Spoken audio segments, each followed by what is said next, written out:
Hello, Joe Rogan. Good to see you, my friend. You too. Always good to be here. You have an air of seriousness about you, like you prepared yourself for this conversation. We've been fucking around all night last night, having a good time.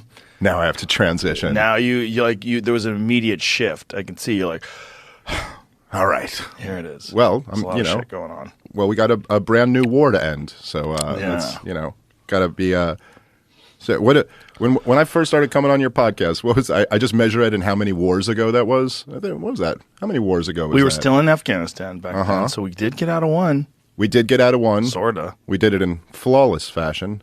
But yeah, no, that is true. We did end one, and then I think we took like a 2-week break before we got into Ukraine, and then and now there's this one is pretty serious, and there's a big possibility of like a wider war being started. So pretty bad, not great. No, not great. It scares the shit out of me. I've brought it up many times, but when I really get anxiety is like late at night when I'm alone. I think about the world like that at any moment. It could just go haywire. Like think about October 7th, right? It happens out of nowhere. In one day, everything changes, right? That can happen anywhere. That can happen right here. And people thinking that it can't, and then people that are just not even inquisitive about anything that interferes with their narrative. Not even thinking, okay, what is the big picture here? What is actually going on? I know this side says one thing and the other side says another thing. So someone's got to be wrong. So what is happening? Either Israel is evil or Hamas is totally evil. It can't be. There's a lot going on, right? For sure. There's a lot going on. Yeah. But this binary thinking that everybody has in our culture today, where we automatically subscribe to whatever one side thinks. Like if you're on the right, you automatically subscribe to whatever the right-wing people think. And if you're on the left, you automatically subscribe to whatever the left-wing people. Which wars are we supporting? And they're different sides are supporting different wars, which is very strange, right? Yeah, it's bizarre. Like it's binary thinking that people just fall into, but war is the worst of it. War makes people so stupid. I mean, it's like the way they talk about these things. Like you said, it's like the side of pure good versus the side of pure bad. It's like a 7-year-old boy playing with action figures. Like this is good guy, this is bad guy. And reality is almost never anything like that. It's always enormously more complex than that. And I think that's the truth with the history of Israel and Palestine is that it's not. And I'm Jewish, so like I grew up very much just only hearing the Israeli side of the story. And it's basically, you can still get this in a Ben Shapiro video, that millions of people watch. But it really will. Their story is just kind of like, the Jews came here and we just said, hey, we want to be independent. And then in response to that, all the Arab nations attacked us. And then we just keep offering you peace. And they just keep saying no. And they just want, we just want to live in peace. And they just want to kill Jews. And that's the story. And there's nothing else that you need to know that's relevant here. But that's just so not true. There's so much more to it than that.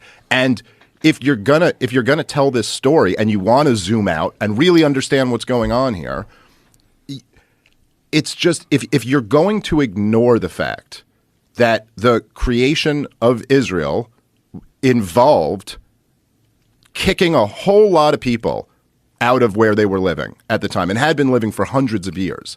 750,000 Palestinian Arabs were kicked out of their land. Many of them were forced out. Many of them fled and then were never allowed to come back. And this was in 47? Well, it started in 1947. Let me just say, by the way, and I'll just do this quickly, but I just like a disclaimer, which I never did when we were talking about all the Ukraine stuff with because like when the last few times I've been on the podcast, we talked about the war in Ukraine a lot, and I totally opposed America and American involvement, and I put a lot of blame on America and NATO for kind of provoking the war and continuing the war. And all types of people who disagree with me, they say like you're a Putin supporter, or you're spewing Russian propaganda. Right. But I never felt the need to kind of be like, no, by the way, I'm not a Putin agent or something, because it's just so stupid. There's like no Americans are sworn loyal to Vladimir Putin. There's zero people like that. But there are actually people who hate Jews. And so just to be clear, that's not my perspective at all. I actually know I love Jewish people. I love Israelis. I think there's lots of cool things about their society. And what I'm saying, if I say like, hey, the way you got your land was really fucked up and you kill a lot of innocent people, that's nothing I wouldn't say about my own government as well. Right. And I love America. So just as the first disclaimer there. I know a guy who actually did move to Russia. And all right, fine. So there's one, but Jeff Monson, he was an MMA fighter. Oh yeah, he fought Tim Sylvia, right? Mm-hmm. He fought a bunch of people. He fought Chuck Liddell. He fought Fedor, and he moved to Russia.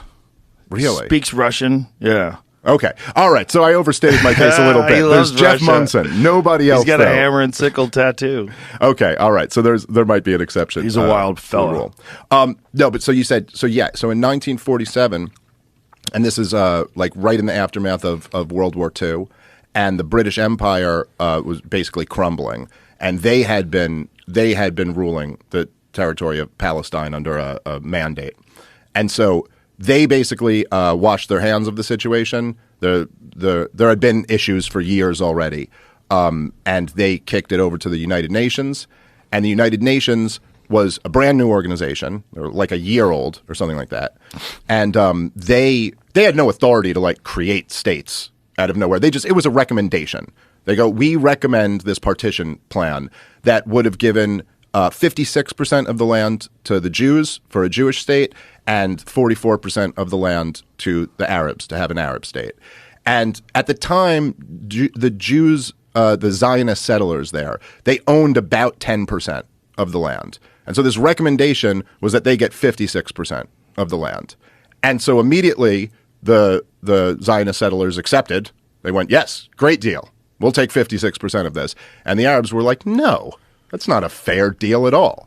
And then pretty immediately after that, there's a great book by Sheldon Richmond called Coming to Palestine, if you're interested in the topic and you want to see. But immediately after that, a bunch of essentially like Zionist militias started kicking Arabs off of the land. Like, hey, the UN said this part's ours.